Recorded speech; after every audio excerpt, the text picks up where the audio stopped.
Olá, bom dia para quem está no dia, boa noite para quem está na noite. Estamos aqui novamente com o nosso programa Falando com Magia, sempre trazendo uma perspectiva nova, uma perspectiva ecumênica, como eu gosto de dizer, sobre aquilo que a gente entende que seja a espiritualidade, sobre o que seja o transcendente, sobre o que sejam as coisas do lado de lá. Hoje a gente vai estar conversando novamente com uma pessoa muito especial, que é o Jean Vallelan, o Rogério Freitas, que está aqui com a gente, e a gente vai procurar abordar nesse programa de hoje o impacto, o serviço ou desserviço que eventualmente a religiosidade humana deve estar trazendo aí para o nosso futuro, para o nosso aprendizado, para a maneira como é que a gente enxerga a vida. Rogério, prazer enorme estar aqui com você novamente, irmão. Muito obrigado. Alegria imensa. Muito obrigado pelo honroso convite de poder mais uma vez estar aqui junto com você, seu público, para refletirmos sobre os painéis da vida. É verdade. Rogério, você não carece de apresentações, mas sempre é importante aqui para uma ou outra pessoa que eventualmente ainda não conhece a tua obra. O Rogério, ele é escritor, palestrante, ufólogo. Sabe que eu esqueci de falar ufólogo com o Narras? Esqueci desse detalhe. Todos nós somos entusiastas aqui do que está do lado de lá. Com mais de 40 livros publicados, é uma das pessoas que mais tem colaborado com o que a gente entende que seja o novo nesse caminho do transcendente e tem trazido aqui um conjunto de informações e de revelações que carinhosamente todos temos chamado de revelação cósmica. Essa revelação que tem trazido aí uma perspectiva totalmente nova de onde viemos, para onde vamos, quem somos, essas questões filosóficas que eu tenho certeza que você vai gostar bastante de ouvir as coisas que a gente está falando hoje sobre esse assunto. Rogério, em geral, as pessoas, quando a gente fala do lado de lá, como carinhosamente eu gosto de chamar, a maioria esmagadora sempre associa isso à religião, que foi a forma como todos nós procuramos nos religar com essa história até hoje. Comenta um pouquinho disso, o que você entende que é esse processo chamado religião que todos nós amamos de paixão. Thomas More, lá atrás, escreveu um livro chamado Utopia, em que ele sonhava que numa ilha distante haveria um governo que iria conseguir produzir uma forma de coexistência entre os seres humanos, né? E como aquilo nunca tinha acontecido nas páginas da história da Terra, o nome Utopia então passou a significar essa eterna busca nossa de associar ao fenômeno que a gente chama de vida a sensação de dignidade, de decência. Como nunca se conseguiu isso na Terra, as religiões sempre tentaram, e ainda que o Mauro seja mais recente, as religiões começaram lá atrás, as mais clássicas, vamos assim dizer. As religiões sempre tentaram, através de um niilismo barato e estéril, né? E o cristianismo é a que mais fez isso, não Jesus, necessariamente, ainda que ele também tenha colaborado com isso.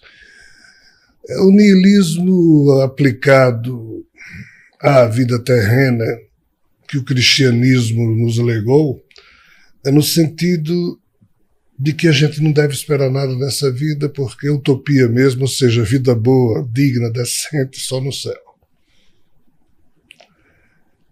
Isso não se faz.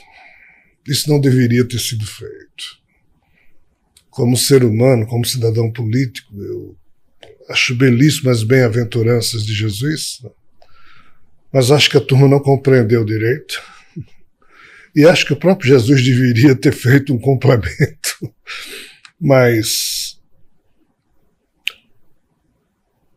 vamos assim dizer, profundo, valorizando a jornada da vida terrena como sendo o momento da gente construir as nossas utopias, e não nos tornarmos preguiçosos, resignados, conformados com a vontade de Deus, entre aspas, e esperarmos colher as flores ou os frutos de uma utopia depois da morte. Desgraçadamente, desafortunadamente, a nossa racionalidade foi convidada a ser burra, pouco inteligente. Porque, assim, os bons teriam que ser conformados. E esse conformismo, né, de não produzir revoluções, de não produzir nada, de se resignar, é um prato cheio para as próprias leis da evolução terrível da qual somos parte, em que o forte sempre vai imperar sobre o fraco, e o fraco resignado aí, é que a coisa fica boa, porque os fracos beijam o próprio pé que os pisa, que o sustenta. E ainda chama isso com nomes divinos, enfim. Né? As religiões nos desgraçaram, no sentido político, ainda que tenham contribuído, obviamente, ao longo das épocas, para um certo tipo de comportamento mais adequado do ser humano frente à vida. Né? Então, há esses dois campos, mas, hoje em dia, as religiões que foram úteis em alguns momentos do passado, ainda terem, em pleno século XXI, a surrada pretensão de ainda determinarem os mesmos comportamentos, os mesmos valores, a mesma visão de mundo ultrapassada, ridícula, trágica até, aí se torna um desserviço terrível. Né? E a revelação cósmica, diferente de todas as demais, que sempre apresentaram, se não no seu escopo fundamental, mas pelo menos nas entrelinhas, uma utopia, uma esperança de futuro, a própria revelação espírita, coordenada por Kardec, traz isso. A revelação cósmica, diferente de todas as revelações para trás, ela é distópica. Porque ela se obriga a reconhecer, pela análise que a racionalidade hoje adulta da humanidade deveria fazer uso, e perceber que nada das utopias sonhadas ou anunciadas lá atrás se cumpriu. Tudo é distópico. Todos os processos falharam. A vida enfeiou. Nós nos tornamos seres humanos modernos, porém absolutamente primitivos, ainda continuamos. Então é distópico. Nós não temos sonhos realizados. Nós temos sobras de processos, às quais nos agarramos para poder continuar a tocar a vida.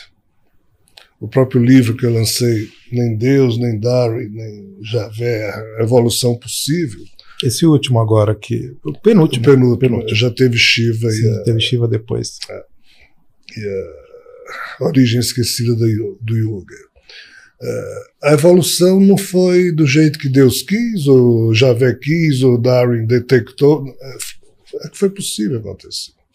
Tudo deu errado. Tudo está dando errado. E nós, humanos, estamos nos agarrando ao que sobrou para continuar a tocar a vida. Então, isso é meio distópico. Nesse sentido, falhamos todos. Inclusive, falharam os tais ídolos. Nietzsche, né? No Crepúsculo dos Ídolos, em que ele dizia que pegou um martelo, que seria sua arte de filosofar, e saiu quebrando todos os conceitos, ídolos aí no sentido de conceitos, de verdades entronizadas, para ver o que é que tinha dentro. Não tem nada. São sepulcros caiados, aparentemente belos por fora, mas por dentro só imundice. E a vida tornou-se distópica. É preciso construir novos sonhos, mas a gente só constrói novos sonhos no sentido adulto se soubermos nos libertar do fracasso dos antigos sonhos que não aconteceram. Como a gente ainda espera que esses sonhos antigos se cumpram, a gente não renova o nosso pacote de sonhos. E nisso reside o fracasso da atual geração de seres humanos. Rogério, essa distopia... E da espiritualidade. Inclusive essa perspectiva que você traz de falência, de alguma redenção, que no fundo é o que todas as religiões procuram, eu não tenho a palavra melhor, vender como uma atividade fim do ato religioso. Deveria ser algo comungar, mas enfim, esse vender parece que explica um pouco melhor. Essa distopia da qual você fala, que eu me recorde aqui, o último que falou disso foi Nietzsche, que você acabou de citar, pelo menos com todas as marteladas possíveis, foi a figura mais nobre que nós vimos aí nos últimos séculos, que se arvorou a conseguir declarar que o rei está nu na questão religiosa. E aqui, sem falar da religião A, B ou C. Você sabe que durante o exercício do meu trabalho, eu me relaciono muito com pessoas de alta religiosidade.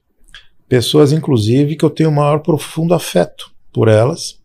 E, para ser bastante honesto, inclusive, bastante afeição, inclusive por algumas das fés, das liturgias envolvidas nos manuais, como eu gosto de chamar, que cada uma delas tem. E uma coisa que sempre é muito curiosa, que eu percebo nas pessoas, ou pelo menos eu tenho visto cada vez mais, é que aquelas pessoas profundamente dogmáticas com a religião, com exceção aqui de um ou outro expoente, a maioria esmagadora das pessoas está para a religião como se fosse um fato da vida.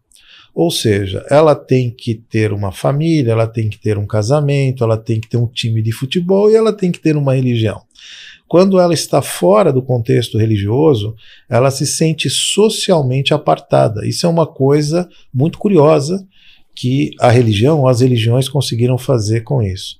E eu vejo realmente isso como uma grande dificuldade, porque o indivíduo se sente apartado, não necessariamente com a fé que está professando, com a deidade que está envolvida, mas com o próprio ser humano. Ele se sente melhor quando ele comunga com outros e aparentemente ele está dentro de uma torcida. E como toda e qualquer torcida, com exceção de você, ninguém quer ser torcedor do Mecão. Todo mundo quer ser do Corinthians, do Flamengo, né? Questão de bom gosto. Exatamente. E aí começa a ter esse senso de pertencimento com aquilo que é grande. Mais um outro desserviço que, a meu ver, sempre são colocadas nas religiões. E quando eu olho esse pacote de liturgias, os manuais do bem viver, que aqui também vou ser generoso, que as religiões deveriam estar procurando o indivíduo, levar o indivíduo para frente, são realmente textos muito bonitos, muito esclarecedores e realmente tem ali alguma coisa de um embasamento filosófico, existencial, positivo para o ser humano. Mas eu vejo, rapaz, que na figura dos sacerdotes é que está o problema. Mais até do que a própria religião, o conceito em si, aqueles que se arvoram de dizer esse manual, esse pacote de verdade, aqui é a verdade, ali que a gente vê realmente um grande desserviço, eventualmente pelo corporativismo que é necessário em toda e qualquer religião, né? Falando agora um pouco de futuro, para onde que você enxerga que a humanidade vai dentro desse cenário? Ou seja, ela ainda comunga disso, de uma certa necessidade de socialização. Honestamente, a fé para muitas pessoas, eu digo isso inclusive, é um beneplácito da vida, né? Você tem que comungar com alguma coisa para retroalimentar a esperança, porque a realidade realmente ela é muito difícil, mas vamos tentar sair um pouquinho do que é o caminho que elas dizem para a necessidade disso. A religião ela tende a continuar sendo uma necessidade ainda para o ser humano, observando as pessoas como você observa muito bem, que eu sei que você é um profundo conhecedor do ser humano, Para onde a coisa vai? A religião é tremendamente importante. E nós não valemos pelo que aparentemente somos identitariamente falando. Mas espiritualmente nós valemos pelo como a gente vive a nossa vida, seja numa religião ou fora desse contexto. Se você for religioso e viver sua religião de forma digna, decente e produtiva, espiritualmente está maravilhoso. O problema é que as religiões, em vez de se tornarem uma prática proativa, se transformarem em refúgio e diminuem as pessoas que ali se refugiam. O corporativismo, você fica refém disso, daquilo. Então, assim, hoje, nós, seres humanos, do tipo de ser humano que existe na Terra, e que não é o mesmo tipo de ser humano que vai existir no futuro, é dependente exatamente dessa sensação de pertencimento. Eu tenho que pertencer a um grupo religioso, porque isso seria uma das componentes essenciais da vida, quando não é. Está sendo. Mas para gerações futuras que aí vêm, eles buscam, esses espíritos que estão chegando, buscam espiritualização. Mas as religiões não estão dando o tipo de espiritualização que essa turma busca. Então, fatalmente, as religiões vão ser ultrapassadas pelo niilismo que praticam. O niilismo aí é pelo fato de tornar a vida humana medíocre, uma obediência automatizada ao que os tais sacerdotes, né? Levam rebanho daqui para lá. Esse conceito de rebanho e um sacerdote, um pastor, isso funcionou muito bem em termos de parábolas no campo da nossa educação, mas na prática da vida, a falência disso para as pessoas pensantes é total. Mas para as pessoas não pensantes, e existe esse tipo de ser humano, infelizmente a maioria, esses delegam, transferem a responsabilidade, que seria sua, para os tais sacerdotes, dizendo o que é certo e o que é errado. Mas nós estamos numa transição em que isso aparentemente ainda domina o panorama da nossa vida, mas isso não tem sobrevivência. Por quê? Pela distopia que nós estamos vivendo. Os discursos enganadores não são mais só dos políticos, são dos sacerdotes. Na verdade, descobrir quem engana mais aqui é um processo que requer maestria. Porque é um engodo no sentido de jamais ofertar o bom produto, seja na área política ou na área espiritualizante daquela religião. Mas a tal da fé faz com que a gente se sinta confortável com a narrativa que escuta, e ainda que essa narrativa não tenha nada com a realidade, a gente a ela se agarra e sobrevive, por isso mantém o sistema corporativo funcionando. O sistema corporativo da fé, não é nem mais religião, é da fé numa narrativa. Isso está com seus dias contados, torno a dizer, porque como a gente estava refletindo antes, como nada, entre aspas, tem acontecido no sentido de firmar o bem como sendo uma coisa divina que viria, Deus está no comando, então ele vai ajeitar tudo, né? Nós, torno a dizer, humanos, nos agarramos ao que sobra para nos levar adiante. E só há uma coisa sobrando para nos levar adiante. Isso chama-se progresso tecnológico. Com todas as falências, com todas as falhas em todas as áreas, o progresso tecnológico está voando. A cada dia que passa. Isso. E está levando. Então vai levar o ser humano para viver fora da Terra. Vai levar o ser humano a ter experiências no metaverso, que é você viver no seu universo pessoal, tecnologicamente vinculado a todo um sistema corporativismo que você vai viver ali dentro. Ou seja, o progresso tecnológico vai socializar uma série de pertencimentos que irão substituir aquela sensação de pertencer a uma religião como sendo o mais importante da vida. Isso aqui vai ser substituído. Isso não é profecia. Isso é você estudar os cenários possíveis dos desdobramentos do que sobrou, que está progredindo, que é o progresso tecnológico, e isso é inevitável, nesse sentido. Na hora que você olha para o mundo e vê Uau! Hoje em dia, um acordo tácito que a Igreja Católica, através do Papa Francisco, conseguiu costurar com líderes sunitas, xiitas do Islã, com o budismo, com o protestantismo, com os ismos que todos falam de religião. Uma coisa ecumênica, uma coisa bonita. Mas assim, como deu tudo errado, a gente está sempre agindo tipo a carta de Temer. Quando a coisa vai explodir, aí aparece uma carta Temer, uma carta Papa Francisco, um acordo de mediocridade de última hora. Para esticar essa corda. Que estica a corda e nós empurramos para debaixo do tapete os problemas de sempre e vamos. Engraçado que a gente continua pisando no tapete. O tapete se movimenta, a gente fica com o chão meio desequilibrado, mas vamos em frente. Isso tem um fim, tem um deadline, tem um limite. E esse limite é imposto pelos problemas ambientais, será imposto pelos problemas ambientais e viróticos que vão ainda começar a acontecer. Quando o degelo for total na Antártida, na Groenlândia, e novos vírus que estão,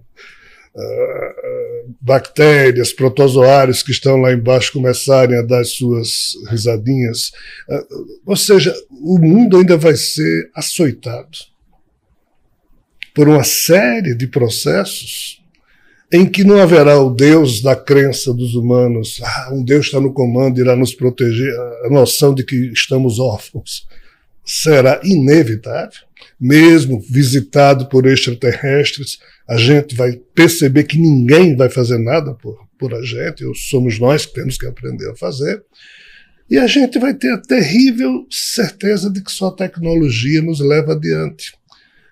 Mas tecnologia sem progresso moral é também um tiro no pé, sem tamanho, porque quando você é dono do processo tecnológico, quando isso não é socializado, é um bilionário que é dono de um processo de mandar pessoas para a Lua, para Marte, para não sei o quê, quando isso é vendido, é complicado. 1% da humanidade tem cerca de 95% da riqueza planetária. Já diminuiu. Deve estar 0,5, alguma coisa. 99, eu fiz dizendo 95 para brincar um pouco, né? Pois é.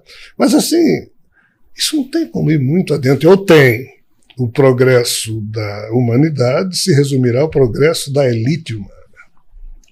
O que é terrível a gente admitir isso. Mas sob a perspectiva da lei da evolução, é isso mesmo. Os mais fortes é que sobrevivem, os mais fracos que se explodam. Como nós nunca conseguimos criar um sistema, nem religioso, nem político, que cuide dos mais fracos, porque a própria religião diz, não, os mais fracos aceitem tudo, rezem para Deus, confiem no céu, vai ter o seu mérito. A vida na Terra sempre será distópica e esse é o drama. Nós somos uma população, um rebanho condicionado à utopia. E a gente não reconhece a distopia, ainda que viva o tempo inteiro nela. Aí você estava dizendo acertadamente, Nietzsche foi o último cara que colocou isso. Foi. De fato, Nietzsche foi o último a dizer, ei, o rei está nu. Só que, mais recentemente, Albert Camus, sim, ao escrever sobre o absurdismo, né, que ele, Kafka, Dostoiévski, Nietzsche são figuras que disseram, ei, o absurdismo é um painel da filosofia que une o conceito infantil que os seres humanos têm de que é um Deus perfeito a essa vida que esse Deus perfeito criou e que não tem nada de perfeito. É terrível. Esse é o absurdismo da coisa. A realidade não bate com o tipo de árvore que a gente espera. Mas as religiões, através da teologia, encontraram 1001 maneiras de mentir, de criar explicações para que isso bata quando isso não bate. Isso que é a árvore e o fruto. Então, esses caras, ao falarem do lado absurdo que é ofertado à inteligência humana de ter que crer num Deus perfeito e olhar para a vida e dizer, uau, que Deus é esse? Né? Todos os seres vivos têm um péssimo hábito. Os próprios protozoários, que são a primeira forma de vida, os autótrofos ou heterótrofos, se alimentam de quê? Os autótrofos, Luiz, os heterótrofos de dejetos orgânicos, de fezes. Então, seja o ser vivo mais modesto, micróbio, um microser biológico, já se alimenta de fezes para poder sobreviver. Até o ser humano, que somos a última espécie a surgir, a gente come o quê? Cadáver. Sim. Então, o absurdismo, na hora em que olha para a vida com olhos adultos ou lente adulta, né, diz, pô, isso não pode bater com a tese de que a árvore que produziu isso. Né? Mas isso é insuportável para os seres humanos utópicos, que foram condicionados a achar que no princípio tudo é belo, porque havia um Deus perfeito, ainda que hoje a coisa não seja bem assim, mas não, mas a vida é uma maravilha, é uma dádiva de Deus, a gente tem que agradecer. Né? E a gente fica se enfeiando. Né? Eu morro de vergonha, vou só contar isso para voltar para... Eu acho que eu até falei isso outra vez.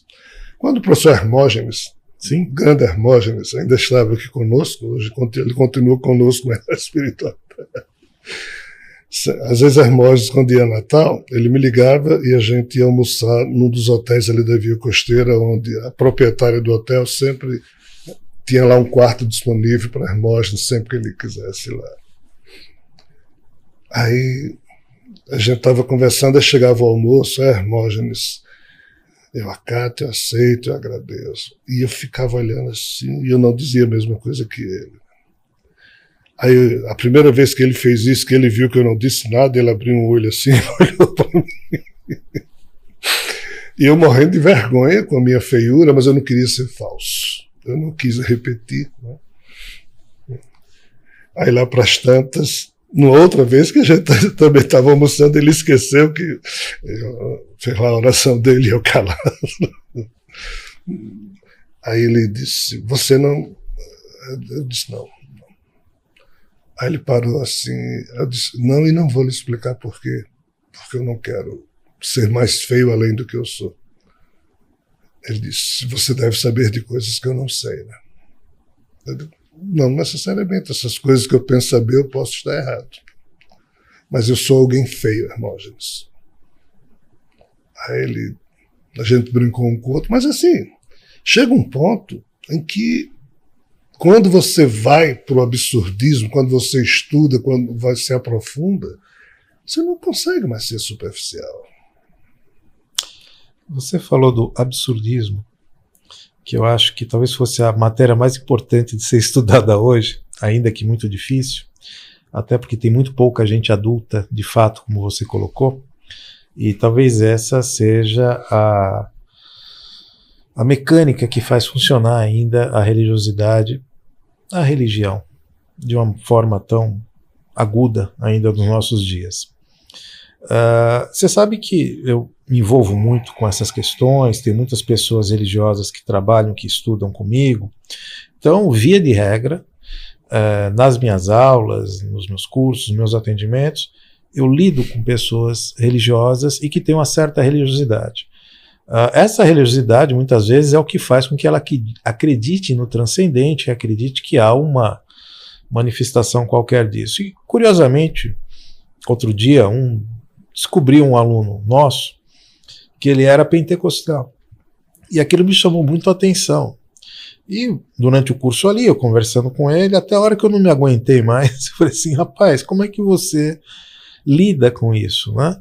Você está filiado, você é um religioso de uma das religiosidades mais contundentes que não admite outras coisas fora da caixa, né? E você está aqui aprendendo esquizoterismo comigo, como carinhosamente eu gosto de chamar. Como é que isso funciona? Como é que você lida com isso?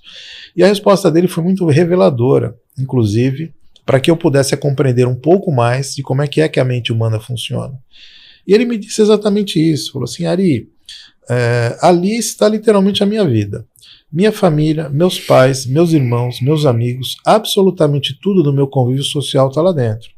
Eu frequento, tenho até um bom relacionamento e gosto muito do pastor, aquela coisa toda, mas é aqui que eu penso aprender. Então ele conseguia separar isso, ele dava um senso de utilitarismo para a religiosidade dele, muito mais do que utilitário, absolutamente necessário. E eu vejo muitas pessoas com essa visão utilitarista social, como eu comentei, ou com algum outro utilitarismo, porque a realidade ela é tão distópica, como você colocou, que a mente humana ela necessita deitar no travesseiro de uma certa esperança de que haja realmente algo fora daqui, porque é muito difícil que essa realidade seja a realidade concreta. Ou seja, isso é um erro nosso. Nós, seres humanos, somos os errados, nós somos os caídos, nós somos os tortos, temos que aprender, temos que... questões todas de karma e tudo mais que você sabe. Esse senso, esse senso de despertencimento ao que é belo, bonito e verdadeiro, que foi colocado dentro do ser humano, é o que eu chamo da filosofia da vira-latice, que levou o ser humano para uma síndrome de vira-lata, para que ele se sinta cada vez mais menor. Daí é um mar de oportunidade para qualquer ismo. Tem uma caixa aqui, entre dentro dela e trabalhe.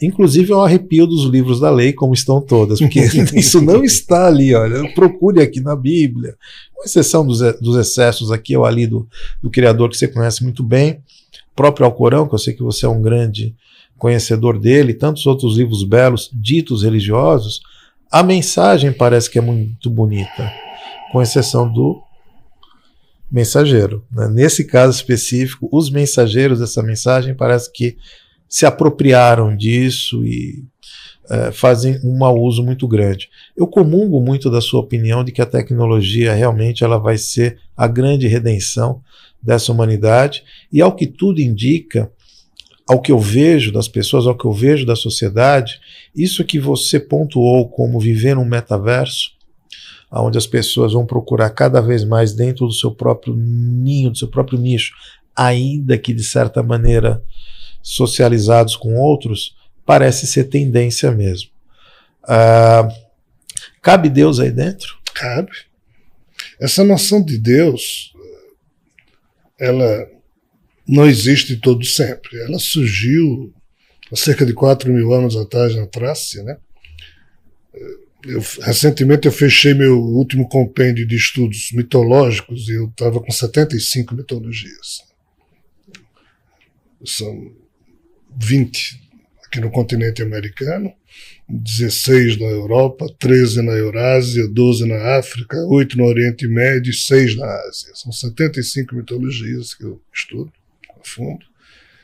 E essas mitologias todas representam o primeiro painel da construção do exercício do pensar humano, de tentar registrar a visão de mundo, né? E aí não existe conceito de Deus.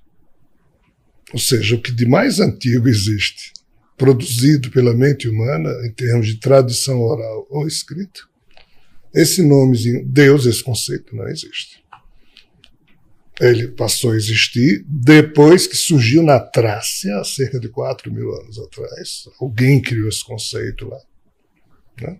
Aí as traduções modernas sobre esse compêndio passado coloca Deus em todo lugar, e a gente pensa que esse conceito de Deus já vem, mas não é novo. Mas a humanidade não sabe viver sem esse conceito, ainda que isso seja só um conceito. A própria espiritualidade assimilou esse tipo de conceito. Mas esse conceito, será que não já veio da espiritualidade e foi semeado na Trácia? É uma possibilidade, mas eu penso que não.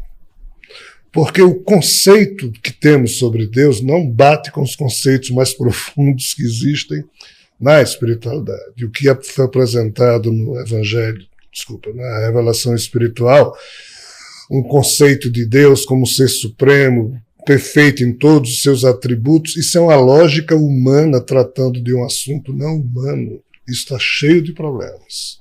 Mas para a gente parece que é o máximo em termos de conceituação, quando é só o aspecto primário dessa discussão. Mas seja lá por que for, isso vai, entre aspas, acompanhar, sim, os próximos passos da humanidade nesse metaverso que a gente está falando. Né? Os próximos passos da computação, da evolução da engenharia computacional é o que a gente chama de computação ubíqua.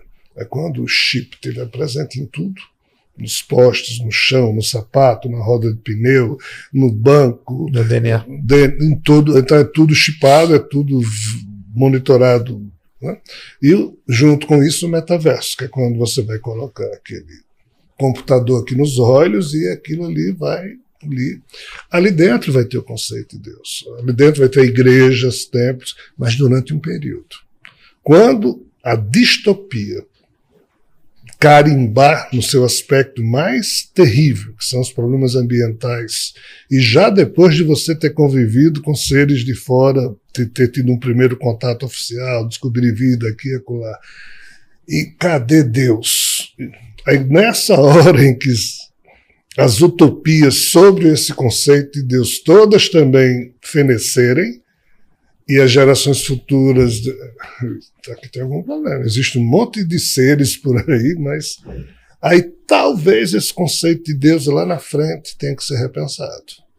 Mas isso ainda vai acompanhar a humanidade.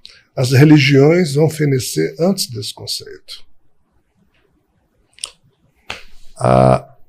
O sentimento que a gente vê nas pessoas quando elas se apegam profundamente a um conceito de Deus, é aquilo que eu chamo algo até muito legítimo, elas se sentem muito órfãs.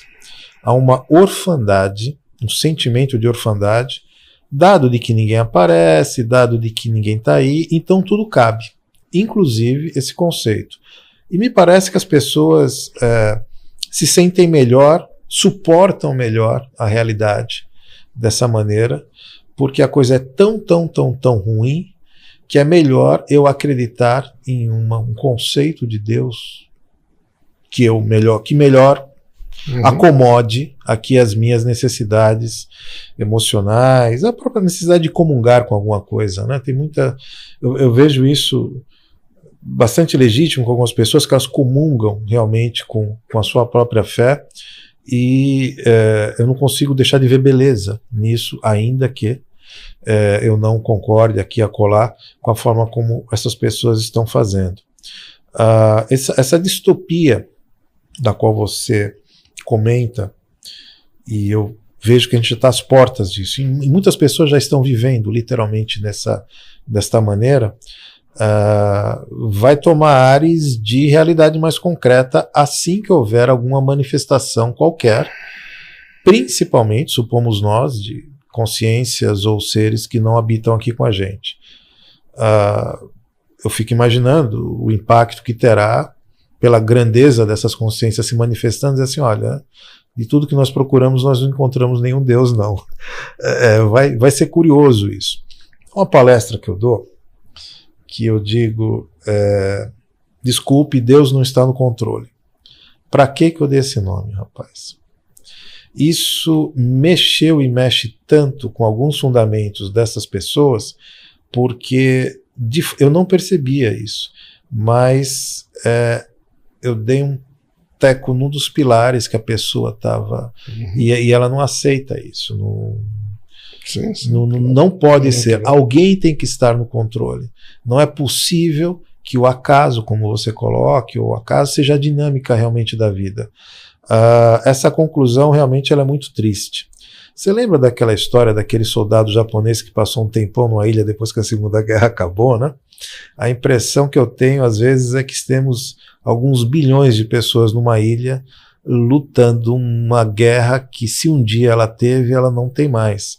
Mas mesmo assim é um refrigério para a alma saber que está defendendo algo, que está combatendo algo e que alguém livela de alguma maneira, apesar que a realidade seja totalmente o contrário disso.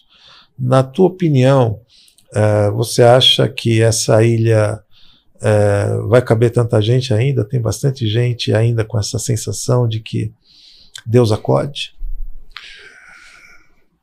A ilha foi engolida por um tsunami. Não vai ter mais chão para esse tipo de...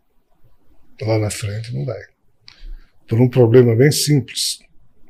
Isso está atrapalhando a evolução. Porque o ser humano, ele pode ser, como Edward Wilson, talvez seja o mais proeminente biólogo da atualidade, professor de Harvard. Ele diz, olha, até agora o ser humano foi produto de uma evolução muito lenta, biológica. Mas a partir de agora o ser humano pode definir o que ele quiser ser. Através de outro tipo de evolução, seja CRISPR, que é a terapia genética de substituir a base nitrogenada do códon. Biônica. Chipar a si mesmo, a questão biônica. Então o ser humano é que vai decidir. Não é mais a evolução biológica. As religiões dizem isso é perigoso, é brincar de Deus, ou seja, usa o conceito de Deus. Né? O fato é que nem que o ser humano não queira, a tal evolução que dizem que foi Deus que criou vai obrigar o ser humano a voar sem asa. Então ele vai ter que ultrapassar esse limite prudencial. Na verdade, ele já ultrapassou há muito tempo. Como? Através do progresso científico. Infelizmente, junto com o progresso científico, deveria existir um progresso moral, mas não tem, porque a gente não andou. Então, o progresso científico vai ficar na mão dos poderosos, na mão de figuras que podem se candidatar a Hitler 2, a Stalin 3, seja lá o que for. É a evolução humana que é desse jeito. E Deus, entre aspas, não aparece e a coisa continua. Então, assim, não vai ter ilha mais para isso. Porque o ser humano vai ter que... Christopher Locke é um poeta norte-americano. Ele tem uma poesia chamada Come to the Edge, Vem até a borda. Essa poesia em inglês diz mais ou menos assim: um mestre caminhando com 3 alunos, né, em cima de um desfiladeiro e caminhando na direção da borda do desfiladeiro. E os 3 alunos falando, e o mestre ao lado deles, coisa e tal. Aí quando os alunos percebem que estão chegando perto da borda, né, eles param, mas o mestre continua a andar e fica no limite do penhasco. Aí faz come to the edge, ou seja, vem até a borda. Aí os alunos, não, mestre, é perigoso. Eles, vem até a borda. Não, mestre, nós podemos cair. Aí o mestre disse, venham até a borda. E deu uma ordem. Os discípulos foram. Quando os discípulos chegaram lá, o mestre os empurrou no desfiladeiro. E eles aprenderam a voar. Então, retomando o que eu estava dizendo, o ser humano vai ser jogado desse jeito numa aventura tecnológica que ele vai ter que aprender a voar no sentido de ser o gestor das tecnologias. Ou então a inteligência artificial autônoma será. E escravizará o ser humano. Aí o filme Matrix fica brincadeira. Aí a questão é, e Deus nesse contexto? Então, não vai ter ilha para essa turma ficar tipo soldado japonês. E vamos assim dizer que os problemas ambientais vão provocar tsunami que vai cobrir tudo que é ilha aí na metáfora que a gente está usando. Né? Faço votos que sim, Rogério, porque a situação patética do ponto de vista existencial que as pessoas estão vivendo, com Deus, sem Deus, com a religiosidade, fora dela, você pode até entender a religiosidade como, ou pelo menos como eu generosamente acabo olhando, um refrigério da alma, né, algum lenitivo existencial, mas a realidade é muito mais forte que isso, né? Impiedosa. Impiedosa. Né? A qualidade ruim de viver da maioria esmagadora das pessoas, ela não comporta qualquer esperança que se tenha com alguma consciência para com elas. Meu Deus do céu, aqui utilizando o nome do próprio adágio, como pode que uma situação como essa, ela comporte ainda a percepção de que tem um Deus bom, amoroso, que tudo olha e que tudo vê. Bom, parece que está faltando algum nível de informação aqui. E impressionante é você perceber, por exemplo, nas mitologias que eu estava falando, nas 12 mitologias africanas que eu estudo, tem a mitologia dos Yorubais da Nigéria, em que eles dizem, tem Obatalá, que é um criador maluco, mas tem Olodumare, que é o ser supremo. Eles fazem uma distinção, fizeram lá atrás, que hoje nós não fazemos. Misturamos o conceito de um absurdismo, o Deus supremo, com a criação maluca. Eles, pelo menos, diziam, não, tem um criador e tem um Deus supremo. Isso é muito mais sofisticado do que o cristianismo apresenta, do que qualquer religião moderna apresenta. Sem dúvida. A gente perdeu esse elo de talvez entender hoje esse conceito de Deus de uma forma mais adulta, mais sofisticada. E parece que os nossos irmãos lá atrás, na África, já sabiam de algo que hoje nós não sabemos, cara. Você sabe que a mitologia Yorubá, conhecida aqui em Terra Brasília como a mitologia dos orixás, ou a religião dos orixás, ou como queira chamar, ela realmente tem esse viés. E logo no princípio que eu comecei a estudar e ler algumas das histórias dos orixás, as brigas que haviam entre aquilo, a primeira coisa que você imagina é que isso daqui foi uma forma poetizada, romanceada, que o ser humano, por não entender determinados comportamentos, colocou aquilo da forma como ele entendia na sua aldeia, alguma coisa assim.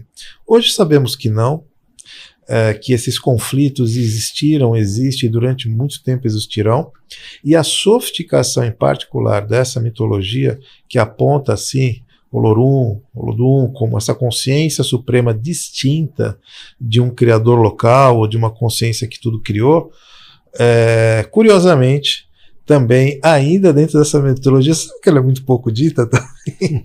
É muito curioso isso, né? A mente humana, ela sempre gosta de tudo aquilo que entretenha melhor ela. Também tem essa outra perspectiva, também essa necessidade de permanentemente estar recebendo algum nível de entretenimento existencial para que faça com que essa coisa funcione um pouco melhor. Eu gosto muito de Ariano Suassuna, um conterrâneo bem pertinho de você, que Deus o tenha. E ele tinha uma relação de proximidade muito grande com a fé dele, com a figura de Deus, né? E ele dizia muito isso, se eu não acreditasse em Deus, eu seria um desesperado. Muito curioso vir de uma consciência que eu tenho a mais profunda afeição com aquilo ali. Foi um homem que um dia entenderemos o que é Ariano Suassuna. Bom, o Alto da Compadecida já fez um bom serviço para ele. Você sabe que eu acho que foi lá em Natal, que foi aquele, no interior do Rio Grande do Norte, que é aquele. Tem algumas passagens ali que eu acho que são muito potiguares ali, que ele coloca. E ele fazia esses comentários, e o que mais me chamou a atenção disso foi isso. Se eu não acreditar em Deus, eu seria um desesperado. Então, a desesperança que vem junto com a desfiliação de algo divino, ela é insuportável para a maioria das consciências. Sim. Tem um poeta Gandhi também, não sabia. Gandhi? A visão de mundo dele tinha que ter Deus. Formidável que seja. Outro dia eu estava vendo Burke, um dos maiores conservadores do pensamento inglês, que também tem. E também essa coisa, né? C.S. Lewis, em alguma medida lá atrás, enfim, grandes pensadores. Parece que há uma fronteira que ele se sente desconfortável de atravessá-la, ele não comete a ousadia de fazer determinados questionamentos. Bom, Nietzsche passou por todos, comprou todos os martelos, bateu em tudo e para ele tudo bem. Ariano Suassuna falava isso, né? Quem foi temperar o choro e acabou salgando o pranto. Uma passagem lá de Leandro de Barros, que tentava dar nome aos bois, de por que é que essa realidade é tão desinteressante, como eu chamo, né? Eu procuro ser sempre elegante com as coisas, mas essa percepção de que quem foi temperar o choro e acabou salgando o pranto, de quem que é a responsabilidade? E o que é curioso é isso, é muito difícil você dissociar isso do pensamento de que se tudo veio, a árvore do fruto, como você colocou, se tudo veio do perfeito, se tudo veio do incognoscível, daquilo que não se compreende, é muito difícil aceitar que esse tamanho nível de barbaridade que nós vivemos também não seja fruto, né?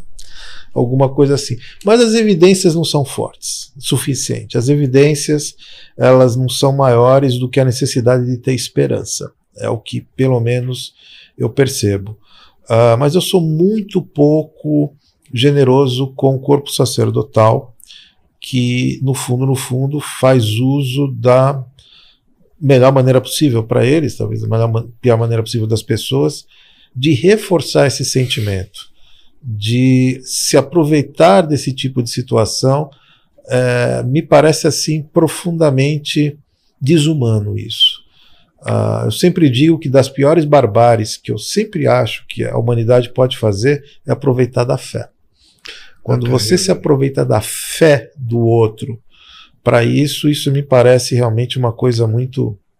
Mas enfim, são ilações aqui de alguém que também pouco compreende por que essa realidade é dessa maneira, ainda que a gente acha que sabe pensar alguma coisa.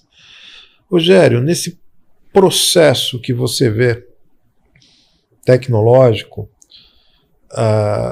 eu vejo isso de forma muito iminente, ainda que a palavra iminente precise ser ressignificada, porque os anos passam, as coisas em nada vêm. Você consegue, pela vivência que você tem e o que você enxerga, quão longe está essa borda? Quão longe está de jogar as pessoas para que elas comecem a forçosamente ter asas? Mas, num certo sentido, a gente já está voando. A gente já está em plena queda livre. Já passamos da borda.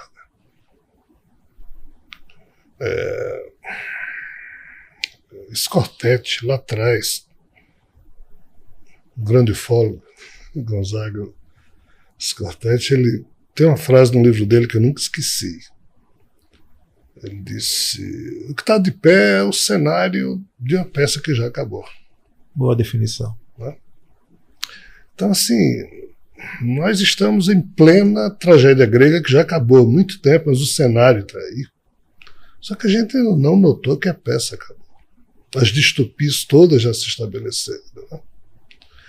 De novo, indo para Thomas More. Lá atrás, quando ele falou na utopia, a igreja anglicana bateu duro nele porque ele queria trazer uma coisa que era do céu para a terra. Olhem bem. Nem é proibido. Isso pode fazer. É proibido. Aceite aqui, porque a igreja anglicana ou católica, seja lá o que for, é que salva as pessoas e conduz para lá, e chegando lá que vai ser o bem bom. Né? Esse tipo de maluquice, de absurdismo, esse tipo de coisa que salva, batizar ainda para... Você renuncia ao demônio? Sim, o padrinho disse, porque nós somos frutos do pecado, todo mundo que nasce na terra é contrário à vontade de Deus, porque nasce por obra do demônio. Essas teologias criminosas nos impedem de perceber que nós já estamos em queda livre. A coisa já não deu certo. É porque no âmbito da vidinha da gente, algumas coisas ainda funcionam, a gente se sente bem e em segurança. Né? Por que é que os arianos, sua Suma diz, sem o conceito de Deus eu seria uma pessoa desesperada? É a sensação de você estar no avião e saber que lá na cabine tem alguém no comando. Se você souber que não tem como você se suportar dentro de um avião. Então, da forma como eu observo e vendo o que acontece na espiritualidade, que eu não posso traduzir porque ficaria uma coisa muito absurda de minha parte, uma vivência minha pessoal, eu queria ofertar como se eu soubesse do que as outras pessoas não sabem, então eu fujo disso. Mas acontece que eu penso que eu sei. A distopia também está se estabelecendo lá. Porque não tem como se manter com alicerces falsos uma estrutura sólida, cara. Tem hora que desaba. E já desabou. Não vai desabar. Já desabou. Nós perdemos até a capacidade de contar cadáveres. Essa pandemia nos mostrou que nem aritmética espiritual a gente sabe mais fazer. A gente acha comum, 1, 2, 5, 5 mil, 500 mil, é um número qualquer. Nós não temos mais. Só quem perde na sua casa, aí dói. Mas você saber que fulano tem que ser na carne, navalha na carne, como se diz, aí dói. Nós perdemos a sensibilidade. O mundo deveria parar cada vez que uma pessoa morre, cara. E não para, porque a natureza é impiedosa. A gente não consegue ter tempo nem para se lembrar das pessoas que foram do jeito que a gente gostaria, porque a vida não deixa. Porque a vida é impiedosa. Mas a gente pode criar beleza nessa vida impiedosa. Mesmo caindo em pleno precipício. É assim que a gente aprende a voar. Então, a gente pensa que ainda tem um chão para pisar, mas nós, que temos o que comer, que temos bem ou mal de onde construir dinheiro para fazer o salário do mês ou receber um salário. Mas isso é uma minoria na humanidade, cara.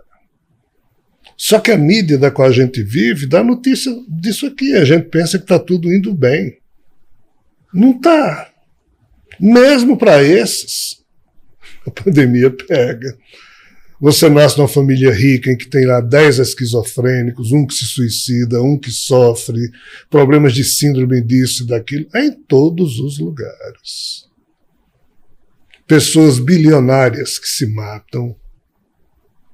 Pessoas que não conseguem dar sentido aos segundos, aos minutos da sua existência. Ou seja, de novo, você não consegue produzir fora do âmbito da sua vida.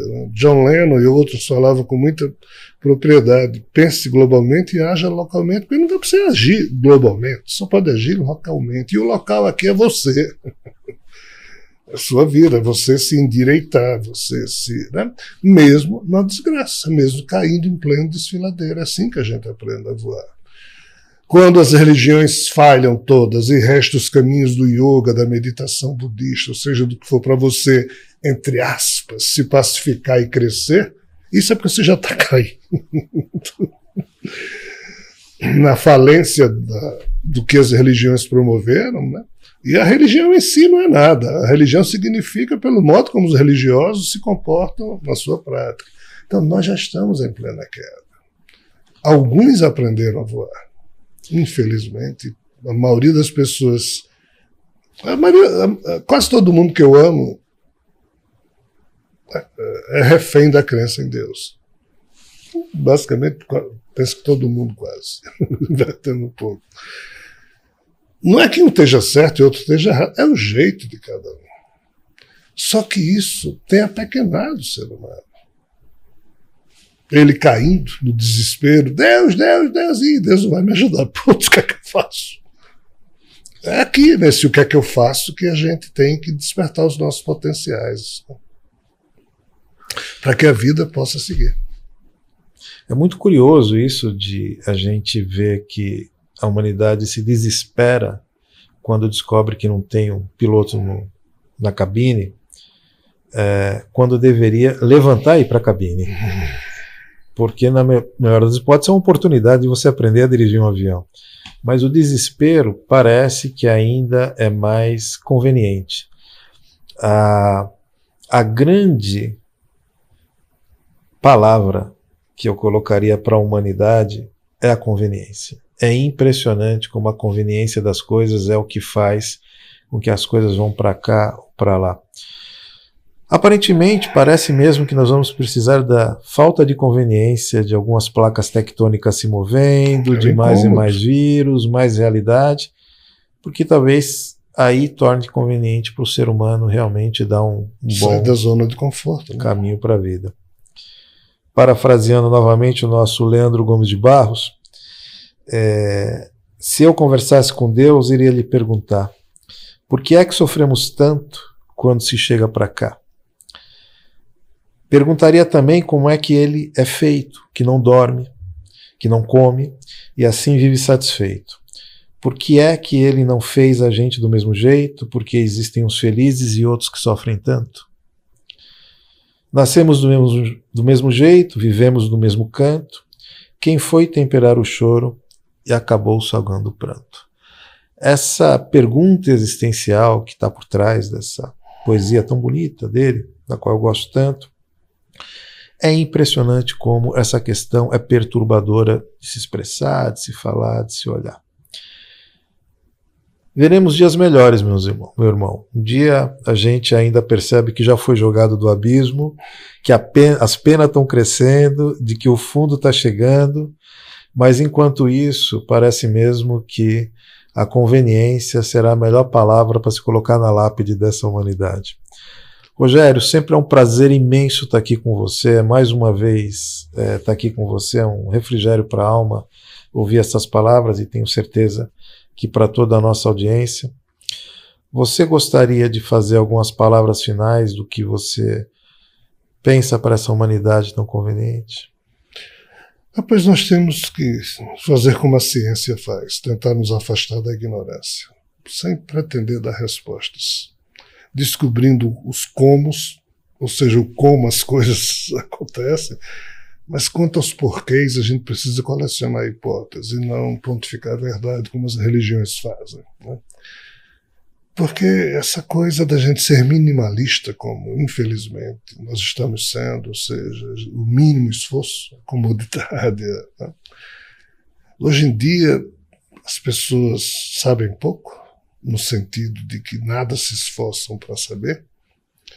Saber pouco ou nada é sempre muito bom, quando a gente tem certeza que não sabe nada, ou sabe pouco. Mas a gente só descobre isso estudando muito. Ninguém sabe que sabe pouco sem estudar muito. E hoje a humanidade não sabe bulhufas nenhuma, é minimalista, mas todo mundo abre a boca para pontificar verdades. Esse é o mais distópico que eu conheço em termos do que a racionalidade humana poderia fazer da vida. É um fracasso, é a falência total de uma racionalidade que demorou bilhões de anos para surgir. Aí surge e se torna negacionista, sabe-se lá de quê, ou fanfarronista, sabe-se lá de quê, ou adepta de um automatismo subserviente a um sistema ideológico, político e religioso qualquer, que faz vista grossa para a corrupção, para o crime que aquele seu ídolo comete, mas você continua a ser lulista, bolsonarista, trotskista, esses ismos. Isso tudo é coisa velha, de lixo. Enquanto a gente estiver cultuando essas coisas criminosas para com a vida, não tem como novo surgir, cara. Não, mas para fulano não vi, eu vou repetir Beltrano. Essa mesmice de repetir. Nós temos que buscar o novo, nós temos que tentar sair desse minimalismo. Nelson Rodrigues falava que se as pessoas de bem tivessem a ousadia dos canalhas, o mundo seria outro. Como é que diabos a gente vai ser do bem financiando corruptos e criminosos? Sem dúvida alguma. Então, assim, nos falta sair do minimalismo. Isso eu digo a mim mesmo.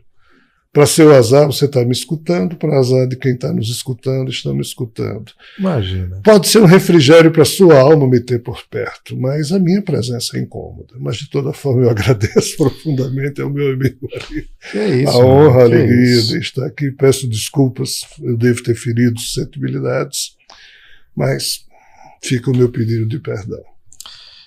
Sigamos, então, descobrindo como, através do método científico. E, antes disso, vamos perguntar cada vez mais por quê, seguindo o método filosófico. Sim. Rogério, prazer enorme ter você aqui comigo mais uma vez. Eu que agradeço. E espero ter várias vezes ainda. Você fica falando dessa história do seu corpinho aí, tá indo para lá, eu espero que você esteja profundamente equivocado e venha cada vez mais vezes. Viu? Você é muito bem recebido aqui, as suas polêmicas são um refrigério para a nossa alma. Vocês que estão assistindo o programa aqui, a gente sempre pede, eu acabo sempre esquecendo disso, inscreva-se aqui no nosso canal, dá o seu like, dá o curtir, compartilhe aqui esse programa com as pessoas que você acredite que possam aí achar interessante essas bobagens aqui que a gente diz, como o Rogério fala. Já estamos no abismo, já fomos jogados, só precisa descobrir quem jogou e por que foi jogado. Que assim seja, e assim será, e assim será, e assim será, meus irmãos.